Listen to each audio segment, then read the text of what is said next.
तो अभी मैं आपको 2024 जेई मेन का एक प्रॉब्लम कर रहा हूँ। ये आपका जनवरी शिफ्ट 2 का प्रॉब्लम है, राइट।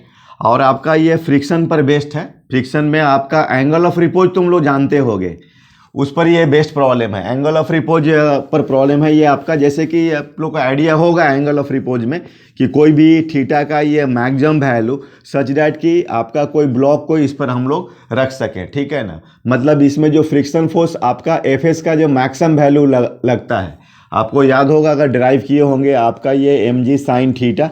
और इसमें जो रिक्वायर्ड कंडीशन होता है आप लोग बताओ मुझे, tan theta is equal to mu S होता है, कोफिशिएंट ऑफ स्टैटिक फ्रिक्शन। मतलब this is the maximum angle such that a block kept over it is in a limiting equilibrium, right. Problem अपना क्या है, ये जो आपको दिया हुआ है कि एक मास है एम है, ठीक है, ये मास एम है और एक आपका is placed on the curve, is placed on curve. Curve जो दिया हुआ है आपका y is equal to 1/4x², और उसका जो ब्लॉक और कर्व के बीच में जो म्यूएस दिया हुआ है ये 0.5 दिया हुआ है।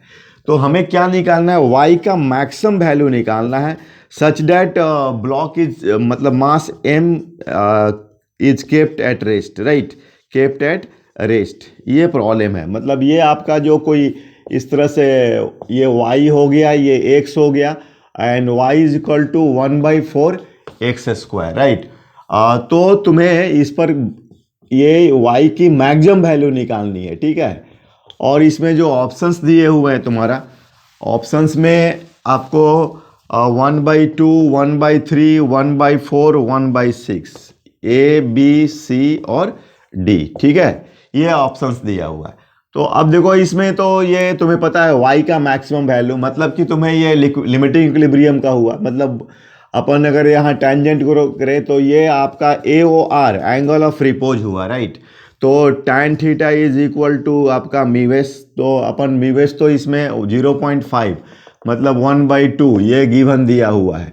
अब ये y इज इक्वल टू, यहाँ से तुम क्या करो, ये डिफ्रेंशिएट करके y इज इक्वल टू बोलो 1/4x², राइट।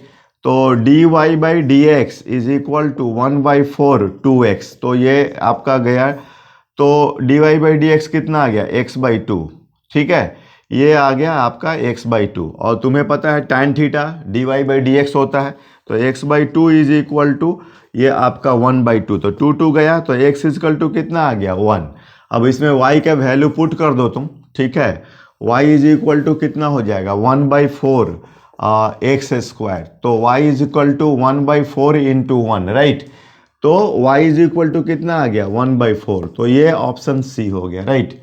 तो ये हो गया आपका एंगल ऑफ रिपोज, ठीक है ना। थोड़ा इसको आप देखो डिटेल्स में समझ लो कि जो एंगल ऑफ रिपोज होता है वो आपको मतलब थीटा का मैक्सिमम वैल्यू, तो ये देखना ये एम जी साइन थीटा हो जाएगा, और ये जो होगा एफ एस का जो maximum value mu S N होगा, ये देखना है आपका एम जी कॉस थीटा, और ये नॉर्मल फोर्स, राइट। तो ये mu S M G cos theta, तो ये M G sine theta is equal to mu S M G cos theta, right. तो एम जी गया, तो tan theta is equal to क्या होगा म्यू एस। तो इस केस में ब्लॉक जो होगा एल आर मतलब limiting equilibrium, sorry LE limiting equilibrium में होगा, ठीक है, या लिमिटिंग रेस्ट। तो ये कंडीशन हो गया, ठीक है। अब इसमें तुमको जब भी इस तरह का प्रॉब्लम हो तो आपको ये दोनों को कंपेयर करना है, tan थीटा और म्यू एस को, राइट। और मान लो अगर तुम्हारा tan थीटा बड़ा है, अगर tan theta greater than mu S है, तो क्या होगा, ये तुम्हारा एक्सलरेट करेगा, ठीक है। तो इस केस में क्या बताओ एक्सलेशन क्या होगा, ये भी क्वेश्चन आ सकता है। तो जी साइन थीटा माइनस म्यू के जी कॉस थीटा हो जाएगा। अब आपका म्यू के अप्लाई होगा क्योंकि अब ये एक्सलरेट कर रहा है, ठीक है। और मान लो ऐसा भी केस हो सकता है कि अगर tan theta less than mu S है, तो फिर आपका क्या होगा, ब्लॉक जो होगा आपका रेस्ट में होगा, ठीक है, ब्लॉक जो होगा आपका रेस्ट में होगा, और जो एफ का जो वैल्यू होगा वो आपका एम जी साइन थीटा के बराबर होगा, ठीक है। मतलब आपका ये अभी जो ये फ्रिक्शनल फोर्स लग रहा है वो आपका एफ एल से कम है, ठीक है, ये एफ है लेस देन क्या है आपका FL है, तो उस केस में आपका जो ड्राइविंग फोर्स होगा उसके बराबर होगा, राइट। तो ये सब केस हम लोग को कंपेयर करना है, एनालिसिस करना है। ये अच्छा क्वेश्चन है फ्रिक्शनल फोर्स का, ठीक है। Okay, thank you.